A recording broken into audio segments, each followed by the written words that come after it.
മോഡി മെത്തേഡാണ് നമ്മളിപ്പോൾ കാണാൻ പോകുന്നത്. മോഡി മെത്തേഡ് എന്ന് പറയുന്നത് ഒപ്റ്റിമൈസേഷൻ ചെയ്യാനായിട്ട് നമ്മളോട് ക്വസ്റ്റ്യൻ ആയിട്ടായിരിക്കും മിക്കവാറും വരുന്നത്. അപ്പോൾ നമ്മളോട് ഒപ്റ്റിമൈസ് ചെയ്യാൻ പറയുകയാണെങ്കിലാണ് നമ്മൾ മോഡി മെത്തേഡ് ഉപയോഗിക്കേണ്ടത്. Find the initial feasible solution എന്ന് പറയുന്ന സമയത്ത് നമുക്ക് ഏത് മെത്തേഡ് വേണമെങ്കിലും 3 മെത്തേഡാണ് ഇനീഷ്യൽ ഫീസിബിൾ സൊല്യൂഷൻ കണ്ടുപിടിക്കാൻ നമുക്കുള്ളത്. ഒന്ന് north west corner method, least cost method, Vogel's approximation method. അതിൽ ഏത് മെത്തേഡ് വേണമെങ്കിലും ഉപയോഗിച്ച് നമുക്ക് ഇനീഷ്യൽ ഫീസിബിൾ സൊല്യൂഷൻ കണ്ടുപിടിക്കാം. അപ്പോൾ ഇനി സെപ്പറേറ്റ് ആയിട്ട് എടുത്ത് ചോദിക്കാം, വോഗൽസ് മെത്തേഡ് വെച്ച് ചെയ്യൂ, ലീസ്റ്റ് കോസ്റ്റ് മെത്തേഡ് വെച്ച് ചെയ്തു, അങ്ങനെ പറഞ്ഞിട്ട് നമുക്ക് ക്വസ്റ്റ്യൻ വരാം. പക്ഷെ ഒപ്റ്റിമൈസ് ചെയ്യാൻ പറഞ്ഞിട്ടാണ് ക്വസ്റ്റ്യൻ വരുന്നതെങ്കിൽ നമ്മൾ ഉദ്ദേശിക്കുന്നത് മോഡി മെത്തേഡാണ്. മോഡി മെത്തേഡിലേക്ക് എത്തുന്നതിന് മുമ്പ് ഫസ്റ്റ് ഇനീഷ്യൽ ഫീസിബിൾ സൊല്യൂഷൻ കണ്ടുപിടിക്കണം. ഏത് മെത്തേഡ് വെച്ച് വേണമെങ്കിലും നമുക്ക് കണ്ടുപിടിക്കാം, ബട്ട് ബെറ്റർ വോഗൽസ് അപ്രോക്സിമേഷൻ വെച്ചിട്ട് ഇനീഷ്യൽ ഫീസിബിൾ സൊല്യൂഷൻ, അതായത് അലോക്കേഷനൊക്കെ ഉള്ള ആ ഒരു ടേബിൾ കണ്ടുപിടിക്കുകയാണ്. അപ്പോൾ നമ്മളിവിടെ മോഡിയാണ് സ്റ്റാർട്ട് ചെയ്യുന്നത്. ഞാൻ വോഗൽസ് ചെയ്യുന്നില്ല. വോഗൽ ചെയ്തതിൻ്റെ ആൻസറാണ് ഞാനിവിടെ കൊടുത്തിരിക്കുന്നത് കേട്ടോ. അപ്പോൾ അലോക്കേഷനുകളൊക്കെ വന്നിട്ടുണ്ട്. അതിനുശേഷം മോഡി മെത്തേഡിലേക്ക് സ്റ്റാർട്ട് ചെയ്യുകയാണ്. ഫസ്റ്റ് സ്റ്റെപ്പ് എന്താണെന്ന് വെച്ച് കഴിഞ്ഞാൽ നമ്മൾ ഓരോ റോയിനും ഓരോ നെയിം കൊടുക്കുകയാണ്. U1, U2, U3, U4 എന്ന് പറഞ്ഞ പേരും കോളത്തിന് V1, V2, V3 എന്ന് പറയുന്ന പേരും കൊടുക്കുകയാണ്. അപ്പോൾ നമ്മൾ പേരുകൾ കൊടുത്തതിന് ശേഷം നമ്മൾ അലോക്കേഷൻ ഉള്ള സെല്ലുകൾ മാത്രം സെലക്ട് ചെയ്തിട്ട് അതിൻ്റെ വാല്യൂ ആണ് നമ്മളിവിടെ എഴുതിയിരിക്കുന്നത്. അതായത് ഇപ്പോൾ E2 എന്ന് പറയുന്ന സെല്ലിൻ്റെ അകത്ത് അലോക്കേഷൻ ഉണ്ട്. അപ്പോൾ നമ്മൾ അതിനെ മെൻഷൻ ചെയ്യുന്നത് U1 എന്ന് പറയുന്ന റോയും V1 എന്ന് പറയുന്ന കോളവും തമ്മിൽ ജോയിൻ ചെയ്യുന്നിടത്താണ് ഈ അലോക്കേഷൻ വന്നിരിക്കുന്നത്. So U1 + V1 = 2. ഈ ഉള്ളിലുള്ള വാല്യൂ ആണ് നമ്മൾ എഴുതുന്നത് കേട്ടോ. നെക്സ്റ്റ് U2ഉം V3യും വരുന്നിടത്ത് സോ 1.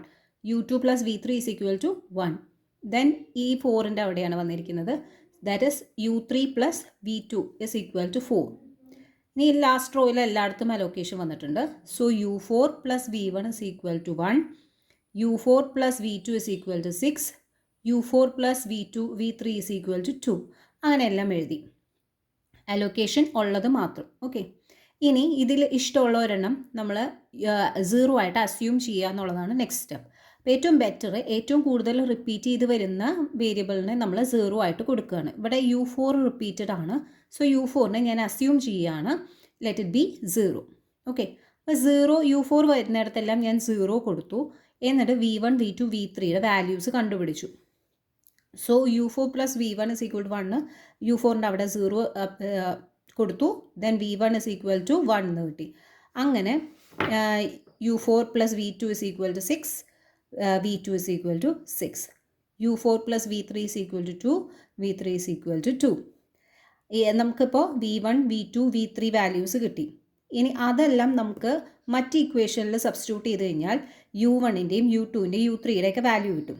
സോ നമുക്കിവിടെ V1ൻ്റെ വാല്യൂ നമുക്ക് കിട്ടിയിട്ടുണ്ടായിരുന്നു. ആ V1 എടുത്ത് നമ്മൾ U1 + V1 എന്ന് പറയുന്ന V1ൽ സബ്സ്റ്റിറ്റ്യൂട്ട് ചെയ്തു. അപ്പോൾ നമുക്ക് U1ൻ്റെ വാല്യൂ കിട്ടി. നെക്സ്റ്റ് V3 സബ്സ്റ്റിറ്റ്യൂട്ട് ചെയ്തപ്പോൾ U2ൻ്റെ വാല്യൂ കിട്ടി. ദെൻ V2 സബ്സ്റ്റിറ്റ്യൂട്ട് ചെയ്തപ്പോൾ U3യുടെ വാല്യൂവും കിട്ടി. ഓക്കെ, ഇപ്പം നമുക്ക് U1, U2, U3, U4, V1, V2, V3 ഇത്രയും വാല്യൂസ് നമുക്ക് കിട്ടിയിട്ടുണ്ട്.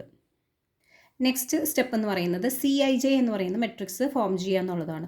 CIJ മെട്രിക്സ് ഫോം ചെയ്യുന്നത് എങ്ങനെയാണെന്ന് വെച്ചാൽ അലോക്കേഷൻ ഉള്ള സെല്ലുകൾ ഒക്കെ ഇൻറ്റു മാർക്ക് ഇടുക. അലോക്കേഷൻ ഉണ്ടായിരുന്ന സെല്ലുകൾ നമ്മൾ ഇൻറ്റു മാർക്ക് ഇട്ടിട്ട് ബാക്കി എല്ലാ സെല്ലുകളുടെയും വാല്യൂസ് നമ്മൾ എടുത്തെഴുതുകയാണ്. ഓക്കെ, ഇവിടെ അലോക്കേഷൻ ഉണ്ടായിരുന്നു, സോ അവിടെ നമ്മൾ ക്രോസ് ഇട്ടു. ഇവിടെ അലോക്കേഷൻ ഉണ്ടായിരുന്നു, അത് ക്രോസ് ഇട്ടു. ഇവിടെ അലോക്കേഷൻ ഉണ്ടായിരുന്നു, അത് ക്രോസ് ഇട്ടു. ഇവിടെ എല്ലാം അലോക്കേഷൻസ് ഉണ്ടായിരുന്നു, അതെല്ലാം ക്രോസ് ഇട്ടു. ബാക്കി വാല്യൂസ് അതാത് സ്ഥാനത്ത് എടുത്തെഴുതി. ഈ മെട്രിക്സിൻ്റെ പേര് CIJ. നെക്സ്റ്റ് നമ്മൾ ഫോം ചെയ്യുന്ന അടുത്ത മെട്രിക്സ് ആണ് UI + VJ. ഇവിടെയും അലോക്കേഷനുള്ള സെല്ലുകളൊക്കെ ആദ്യം തന്നെ നമ്മൾ ക്രോസ് മാർക്ക് ചെയ്തിടുകയാണ്. ബാക്കി സെല്ലുകളിൽ UI + VJ എന്നാണല്ലോ സെല്ലിൻ്റെ പേര്. അപ്പോൾ Uവും Vയും കൂടെ ജോയിൻ ചെയ്യുന്ന വാല്യൂസാണ് നമ്മൾ എഴുതുന്നത്. U1ൻ്റെ വാല്യൂ നമുക്ക് 1 കിട്ടിയിട്ടുണ്ടായിരുന്നു. അപ്പോൾ 1 + V2ൻ്റെ വാല്യൂ 6 എന്ന് കിട്ടിയിട്ടുണ്ടായിരുന്നു. അപ്പോൾ U1 + V2 ആണ് ഈ സെല്ലിൽ വരുന്നത്. 1 + 6 7. ഈ സെല്ലിലാണെങ്കിലോ U1 + V3 ആണ് വരുന്നത്. അപ്പോൾ U1 1 ആണ്, V3 2 ആണ്. അപ്പോൾ 3 എന്ന് കിട്ടി. അങ്ങനെ എല്ലാ സെല്ലുകളും ഫില്ല് ചെയ്യുകയാണ്. സെല്ലുകൾ ഫില്ല് ചെയ്ത് കഴിഞ്ഞ് ആ മെട്രിക്സിൻ്റെ പേര് UI + VJ. നെക്സ്റ്റ് ഒരു മെട്രിക്സും കൂടെ ഉണ്ടാക്കുന്നുണ്ട്. അതിൻ്റെ പേര് DIJ ആണ്. DIJ എന്ന് പറയുന്ന matrix CIJ minus UI plus VJ, അതായത് ഈ ബോക്സിൽ നിന്ന് ഈ ബോക്സ് മൈനസ് ചെയ്യുന്ന വാല്യൂസാണ്. അപ്പോൾ ക്രോസ് ഉള്ളിടത്തൊക്കെ ക്രോസ് നമ്മളിട്ടു, ബാക്കിയൊക്കെ മൈനസ് ചെയ്യാണ്. 7 - 7 0, 4 - 3 1, ദെൻ 3 - 0 3, 3 - 5 -2, ഇവിടെയൊക്കെ അലൊക്കേഷൻ ഉണ്ട്. ദെൻ 5 - -1, 5 - -1 എന്ന് പറയുന്നത് 2 മൈനസുകൾ വരുമ്പോൾ പ്ലസ് ആവും. അപ്പോൾ +6 ഇവിടെ എൻ്റെ അലൊക്കേഷൻ ഉണ്ടായിരുന്നു. ഇത് 7 - 0 7, ഇവിടെയൊക്കെ അലൊക്കേഷൻ ഉണ്ടായിരുന്നു. ഈ മെട്രിക്സാണ് DIJ മെട്രിക്സ്. ഈ DIJ മെട്രിക്സിൽ നമ്മൾ നോക്കുന്ന സമയത്ത് ഒരു നെഗറ്റീവ് വാല്യൂ ഉണ്ട്. ഈ മെട്രിക്സ് എല്ലാ വാല്യൂസും പോസിറ്റീവ് ആവണമായിരുന്നു. പോസിറ്റീവ് ആയിരുന്നെങ്കിൽ നമുക്ക് ഇവിടെ വച്ച് ക്വസ്റ്റ്യൻ ചെയ്ത് അവസാനിപ്പിക്കാം, saying that the solution is optimal. Optimal ആണോ എന്നല്ലേ നമ്മൾ ചെക്ക് ചെയ്യുന്നത്. അപ്പം നമ്മൾ ഇതെല്ലാ വാല്യൂസും പോസിറ്റീവ് ആയിരുന്നെങ്കിൽ ഒപ്റ്റിമൽ ആണെന്ന് നമുക്ക് പറയാം. പക്ഷേ ഇവിടെ ഒരു നെഗറ്റീവ് വാല്യൂ ഉണ്ട്. അപ്പോൾ ഇത് the solution is not optimal. അപ്പോൾ നമ്മൾ ഇതിനെ ഒപ്റ്റിമൈസ് ചെയ്യാൻ പോവുകയാണ്. ഒപ്റ്റിമൈസ് ചെയ്യുന്നതിന് നമ്മൾ എന്താ ചെയ്യുന്നതെന്ന് വെച്ച് കഴിഞ്ഞാൽ ഒറിജിനൽ ക്വസ്റ്റ്യനിലുള്ള ബോക്സ് വീണ്ടും എടുത്തെഴുതി, അലോക്കേഷനൊക്കെ ആയിട്ട് നമ്മളെല്ലാം എടുത്തെഴുതി. എന്നിട്ട് നമുക്ക് എവിടെ നെഗറ്റീവ് വന്നേ, ഈ സെക്കൻഡ് റോയിൽ സെക്കൻഡ് കോളത്തിലാണ് നമുക്ക് നെഗറ്റീവ് വന്നിരുന്നത്. ആ ബോക്സ് ഏതാ, ഈ 3യുടെ ബോക്സാണ്.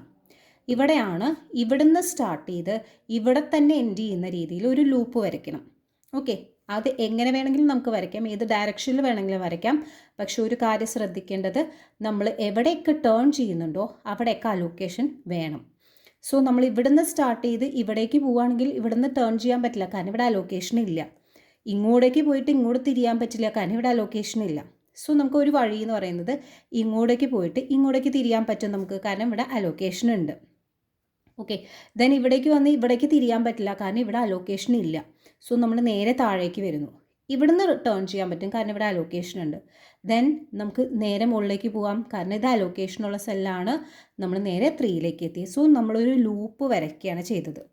എവിടുന്ന് തുടങ്ങി നെഗറ്റീവ് ഉണ്ടായിരുന്ന സെല്ലിൽ നിന്ന് സ്റ്റാർട്ട് ചെയ്ത് തിരിച്ച് അവിടേക്ക് തന്നെ എത്തി, ടേൺ ചെയ്ത എല്ലാ സെല്ലുകളിലും അലൊക്കേഷൻ ഉണ്ടായിരുന്നു.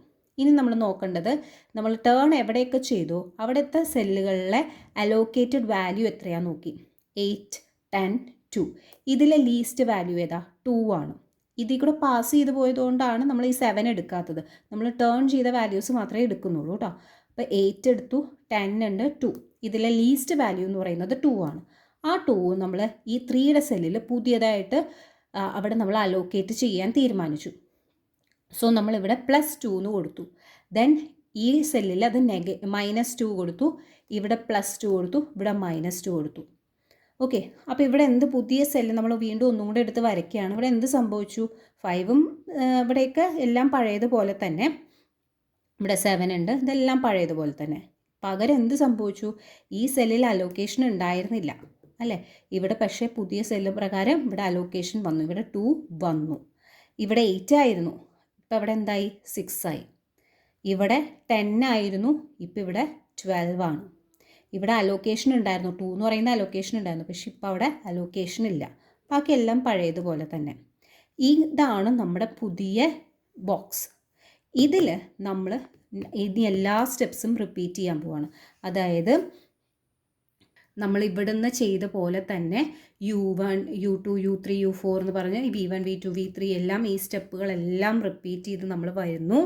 ദെൻ നമ്മൾ CIJ മെട്രിക്സ് കണ്ടുപിടിക്കുന്നു, UI പ്ലസ് VJ മെട്രിക്സ് കണ്ടുപിടിക്കുന്നു, DIJ matrix CIJ minus UI plus VJ നമ്മൾ കണ്ടുപിടിക്കുന്നു. അതിൽ നമുക്ക് എല്ലാ വാല്യൂസും പോസിറ്റീവ് കിട്ടണം. കിട്ടുന്നത് വരെ നമ്മളിത് റിപ്പീറ്റ് ചെയ്തുകൊണ്ടേയിരിക്കണം. അപ്പോൾ നമുക്ക് നിങ്ങളുടെ എക്സാംസിന് എളുപ്പമായിരിക്കും. അപ്പോൾ നമുക്കിത് കുറച്ചും കൂടെ എല്ലാം പോസിറ്റീവ് കിട്ടുന്ന രീതിയിലായിരിക്കണം കിട്ടേണ്ടത്. അപ്പം ഒറ്റ ലൂപ്പിൻ്റെ ആവശ്യമേ വരുന്നുള്ളായിരിക്കും. അപ്പോൾ നമുക്കിത് എല്ലാ വാല്യൂസും പോസിറ്റീവ് കിട്ടും. അതുവരെ നമ്മളിത് റിപ്പീറ്റ് ചെയ്തുകൊണ്ടേയിരിക്കണം.